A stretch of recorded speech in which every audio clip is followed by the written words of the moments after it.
네, 정순신 변호사 청문회가 14일로 연기됐는데요. 네, 이번 연기된 청문회에서 불출석 사유서를 제출해가지고 민주당에서는 사실 정 변호사 없는 청문회는 의미 없다라는 입장을 발표했었는데 네. 이거에 대해서 어떻게 생각하세요?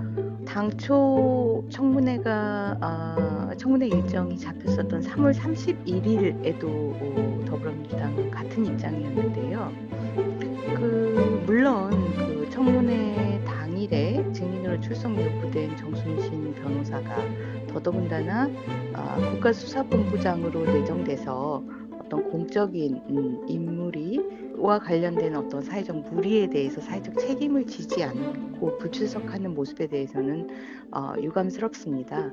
유감스럽지만 그렇다라고 해서 더불어민주당이 국회가 이 학교 폭력과 관련해서 학교 그리고 교육청, 교육부의 이 무사한 일과 보신주의 그리고 업무 태만에 대해서 지적을 해야 되는 그런 기본적인 책임을 도외시하는 그런 행태는 전혀 이해할 수 없는 그런 행태고요.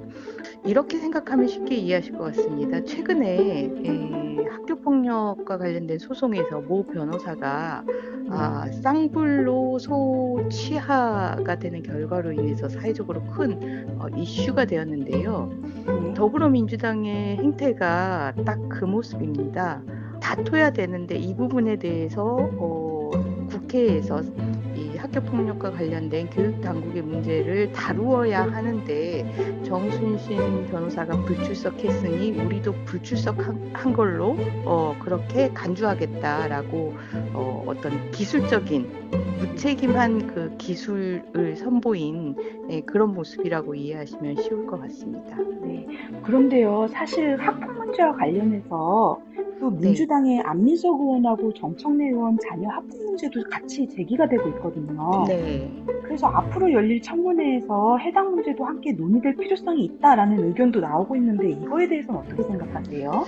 뭐 일부 그런 의견이 있는 걸로 알고 있는데 안민석 의원 자녀와 관련해 가지고는 지금 사실관계가 많이 확인되고 있는 상황은 아니고 네. 정총래 의원 그 아들 건과 관련해서는 좀 사안을 체크를 해봤습니다.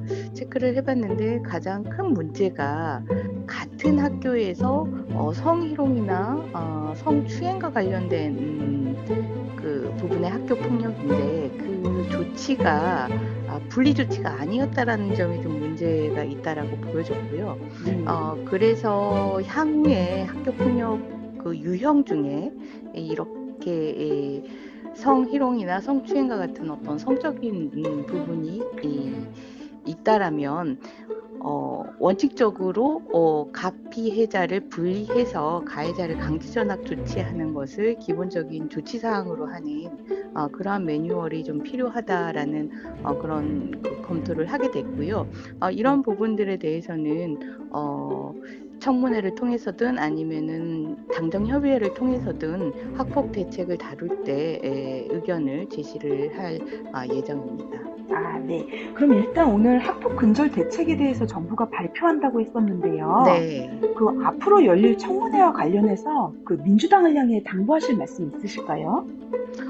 어, 사실 3월 31일 청문회에서 민주당은 정순신 변호사의 불출석을 이유로 청문회를 일방적으로 연기를 했는데 당일날 일방적으로 연기를 했을 때 4월 14일 그 정순신 변호사의 출석도 당연히 기대할 수 없는 사항이었습니다. 네. 그렇기 때문에 당연히 기대할 수 없는 사항임에도 불구하고 마냥 그 청문회를 연기하는 그런 무책임한 태도를 보여서 학교 폭력에 대해서 사실은 이를 점검하거나 학교 폭력 대책을 개선할 의지가 없다라고 저는 평가가 됐었는데요.